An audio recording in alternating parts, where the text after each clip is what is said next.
Halo teman-teman, selamat siang semuanya. Nah, pada kesempatan kali ini kelompok kami akan membagikan hasil diskusi kami tentang penyakit tifus.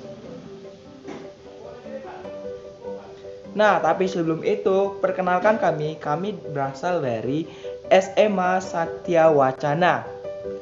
Dan kelompok kami terdiri dari 10 MIPA 2 yang ada Nathanael Bintang, ada Nicholas Nathaniel, ada Erlambang Purnomo, dan ada saya Kevin Laurentius Nainggolan.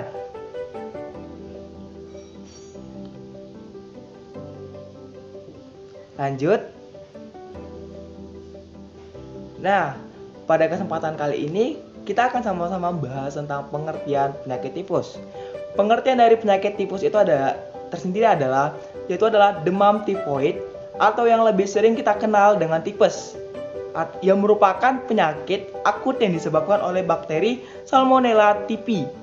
Bakteri ini biasanya ditemukan di air atau makanan yang sudah terkontaminasi. Penyakit ini juga dapat membahayakan nyawa kita jika tidak ditangani dengan baik atau ditangani dengan serius. Umumnya penyakit tifus ini menyerang anak-anak. Penyebab utama dari penyakit tifus ini adalah bakteri Salmonella typhi.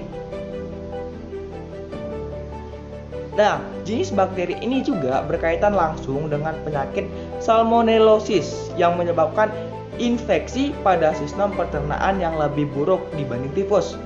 Dengan penularan yang mudah, Salmonella typhi dapat menular melalui makanan serta minuman yang sudah terkontaminasi.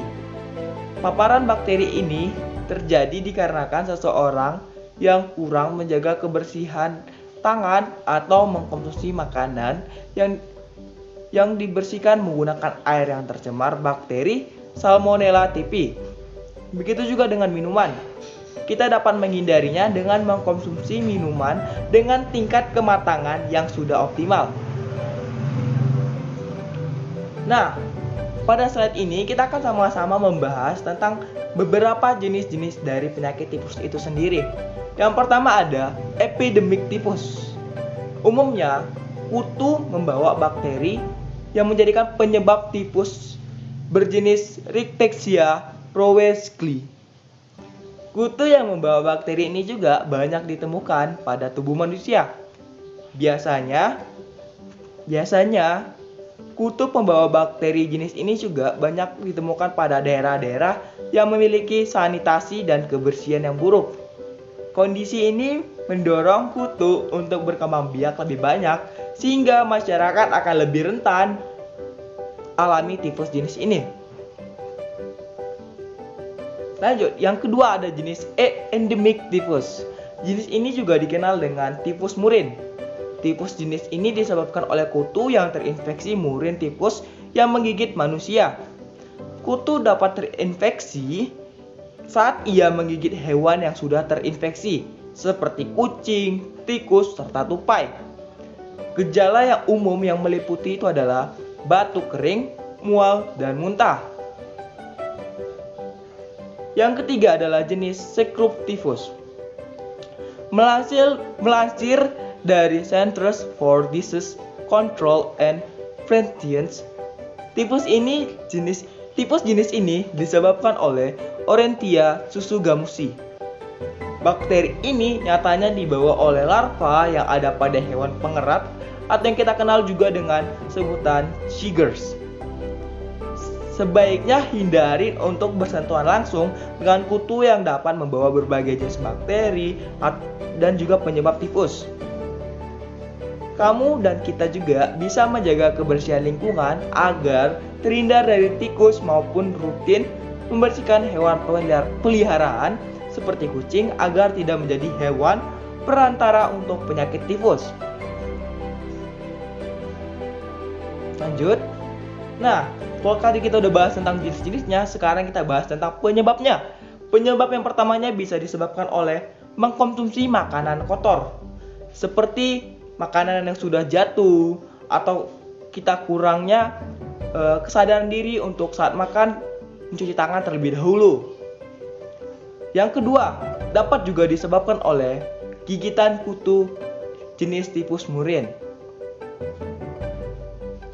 Yang ketiga, mengkonsumsi produk olahan yang telah terkontaminasi.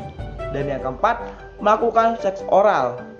Dan yang kelima, mengkonsumsi sayur-sayuran yang menggunakan pupuk dari kotoran manusia. Dan yang terakhir yaitu adalah menggunakan toilet yang sudah terkontaminasi bakteri.